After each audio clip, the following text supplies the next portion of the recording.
La sociedad desescolarizada. 7. 3. Ritualización del progreso. 2. El mito de la medición de los valores. Los valores institucionalizados que infunde la escuela son valores cuantificados. La escuela inicia a los jóvenes en un mundo en el que todo puede medirse, incluso sus imaginaciones y hasta el hombre mismo. Pero el desarrollo personal no es una entidad mensurable, es crecimiento en disensión disciplinada, que no puede medirse respecto de ningún cartabón, de ningún currículum, ni compararse con lo logrado por algún otro.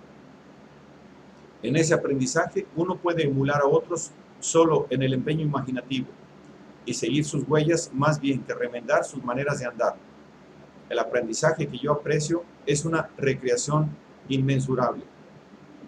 Las escuelas pretenden desglosar el aprendizaje en materias para incorporar en el alumno un currículum hecho con estos ladrillos prefabricados y para medir el resultado con una escala internacional. Las personas que se someten a la norma de otros para la medida de su propio desarrollo personal pronto se aplican el mismo cartabón a sí mismos.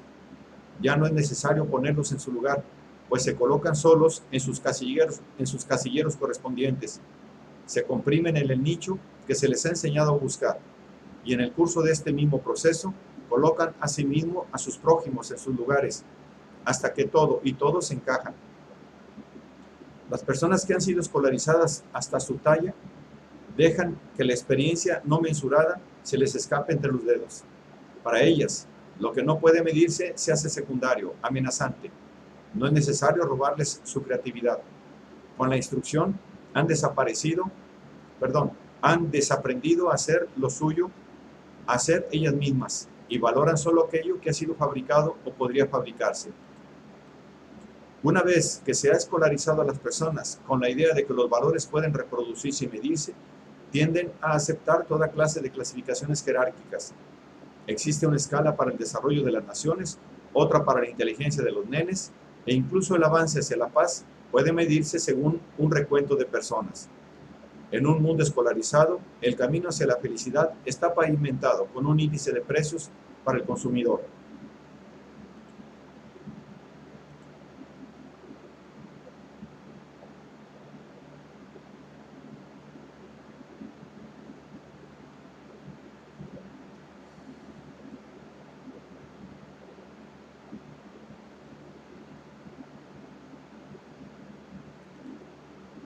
El mito de los valores envasados. La escuela vende currículum, un atado de mercancías hecho siguiendo el mismo proceso y con la misma estructura que cualquier otra mercancía. La producción del currículum para la mayoría de las escuelas comienza la investigación presuntamente científica, fundados en el cual los ingenieros de la educación predicen la demanda futura y las herramientas para la línea de montaje, dentro de los límites establecidos por presupuestos y tabúes.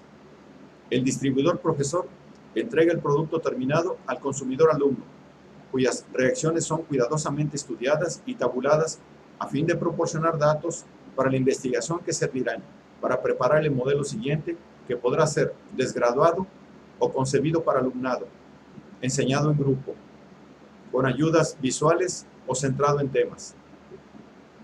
El resultado del proceso de producción de un currículum se asemeja a cualquier otro artículo moderno de primera necesidad.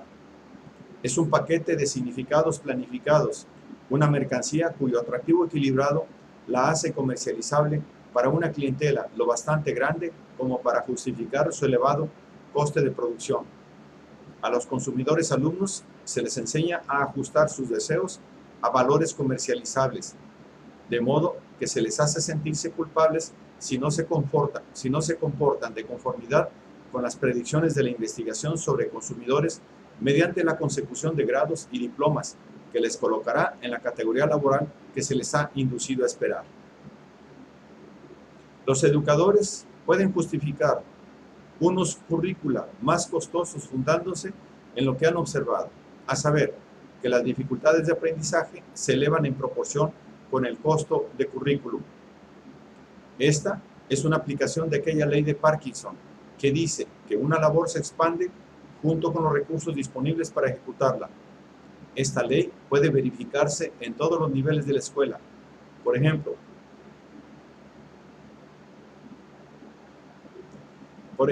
las dificultades de lectura han sido un tema principal de debate en que los gastos per cápita en ellas se han aproximado a los niveles estadounidenses de 1950, año en el cual las dificultades para aprender a leer llegaron a ser tema de importancia en las escuelas de los Estados Unidos.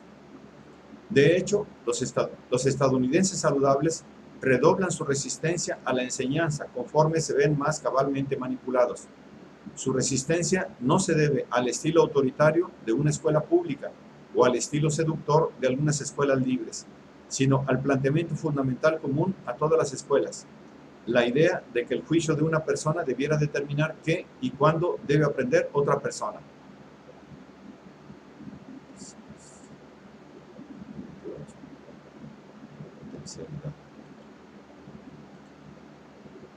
El mito del progreso que se perpetúa a sí mismo.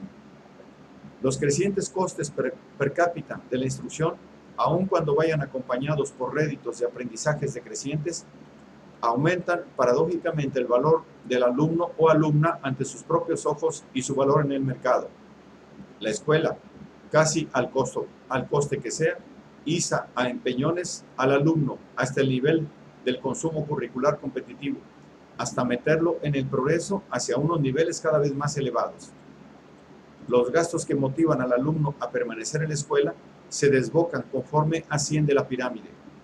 En niveles más altos adoptan el disfraz de nuevos estadios de fútbol, capillas o programas llamados de educación internacional. Aunque no enseña ninguna otra cosa, la escuela enseña al menos el valor de la escalada, el valor de la manera estadounidense de hacer las cosas. La guerra de Vietnam se ajusta a la lógica prevaleciente. Su éxito se ha medido por el número de personas afectivamente tratadas con balas baratas descargadas a un coste inmenso, y a este cálculo salvaje se le llama desvergonzadamente recuento de cuerpos. Así como los negocios son los negocios, la acumulación inacabable de dinero, así la guerra es el matar, la acumulación inacabable de cuerpos muertos. De manera semejante, la educación es escolarización, y este proceso sin término se cuenta en alumnos hora. Los diferentes procesos son irreversibles y se justifican por sí mismos. Según las normas económicas, el país se hace cada vez más rico. Según las normas de la contabilidad mortal, la nación continúa ganando perennemente sus guerras. Y conforme a las normas escolares, la población se va haciendo cada vez más educada. El programa escolar está hambriento de un bocado cada vez mayor de instrucción, pero aun cuando esta hambre conduzca a una absorción sostenida, nunca da el gozo de que uno sepa algo a su satisfacción. Cada tema llega envasado con la instrucción de continuar consumiendo una oferta tras otra, y el envase del año anterior es siempre anticuado para el consumidor del año en curso. El fraudulento negocio de los libros de texto está construido sobre esta demanda. Los reformadores educacionales prometen a cada generación lo último y lo mejor, y el público es escolarizado para pedir lo que ellos ofrecen. Tanto el desertor, a quien se le hace recordar a perpetuidad lo que se perdió, como el graduado, a quien se le hace sentir inferior a la nueva casta de estudiantes, sabe exactamente dónde están situados en el ritual de engaños crecientes y continúan apoyando una sociedad que para denominar a la brecha cada vez más ancha de frustración usa el eufemismo de revolución de expectativas crecientes. Pero el crecimiento concebido como un consumo sin términos, el progreso eterno, no puede conducir jamás a la madurez. El compromiso con un ilimitado aumento cuantitativo vicia la posibilidad de un desarrollo orgánico.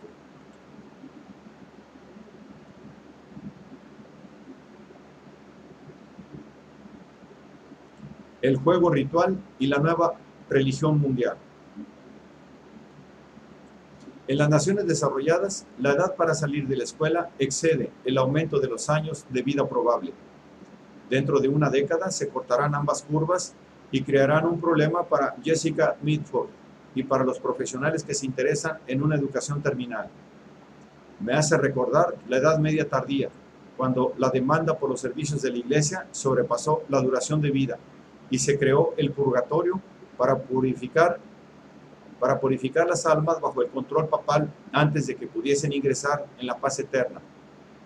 Lógicamente, esto condujo primero a un tráfico de indulgencias y luego a un intento de reforma. El mito del consumo sin fin ocupa ahora el lugar de la creencia en la vida eterna.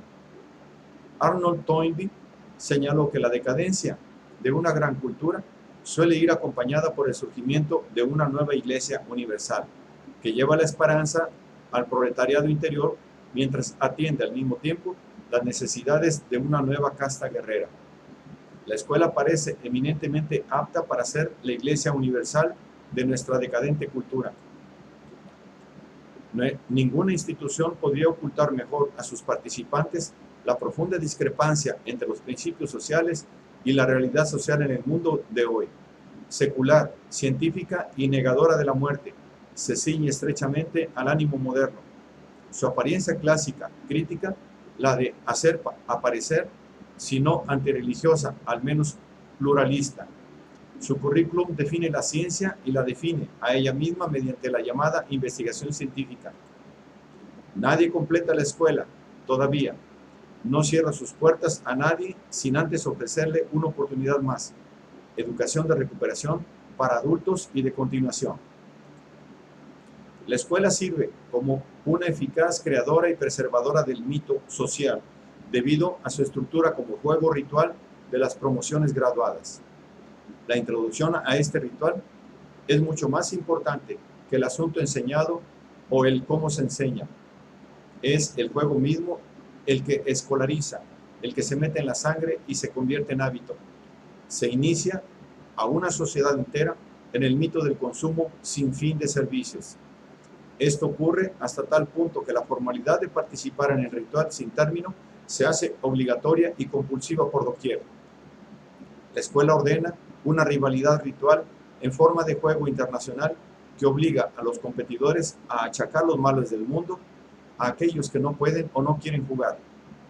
La escuela es un ritual de iniciación que introduce al neófito en la sagrada carrera del consumo progresivo, un ritual propiciatorio cuyos sacerdotes académicos son mediadores entre los creyentes y los dioses del privilegio y del poder, un ritual de expiación que sacrifica a sus desertores, marcándoles a fuego como chivos expiatorios de su desarrollo. Incluso aquello que en el mejor de los casos pasan unos pocos años en la escuela, y este es el caso de la abrumadora mayoría en América Latina, Asia y África, aprenden a sentirse culpables debido a su subconsumo de escolarización. En México es obligatorio aprobar 6 grados de escuela. Los niños nacidos en el tercio económico inferior tienen solo 2 posibilidades sobre 3 de aprobar el primer grado. Si lo aprueban, tiene 4 probabilidades sobre 100 de terminar la escolaridad obligatoria en el 6º grado. Si nacen en el tercio medio, sus probabilidades aumentan a 12 sobre 100. Con estas pautas, México ha tenido más éxito que la mayoría de las otras 26 repúblicas latinoamericanas en cuanto a proporcionar educación pública. Todos los niños saben, en todas partes, que se les ha dado una posibilidad, aunque desigual, en una lotería obligatoria, y la supuesta igualdad de la norma internacional realza ahora la pobreza original de esos niños con la discriminación autoinfligida que el desertor acepta. Han sido escolarizados en la creencia de las expectativas crecientes y pueden racionalizar ahora su creciente frustración fuera de la escuela, aceptando el rechazo de la gracia escolástica que les ha caído en suerte. Son expulsados del paraíso porque, habiendo sido bautizados, no fueron a la iglesia. Nacidos en pecado original, son bautizados al primer grado, pero van al Jevena, que en hebreo significa conventillo, debido a sus faltas personales.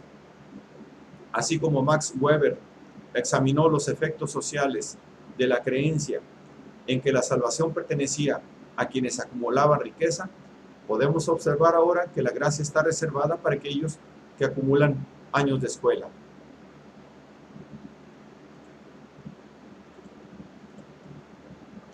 El reino venidero, la universalización de las expectativas.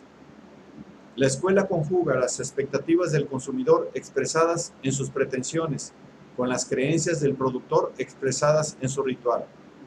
Es una expresión litúrgica del cargo cult que recorrió la Melanesia en la década 1940-1950, que inyectaba en sus cultores la creencia de que si se colocaban una corbata negra sobre el torso desnudo, Jesús llegaría en un vapor, trayendo una nevera, un par de pantalones y una máquina de coser para cada creyente.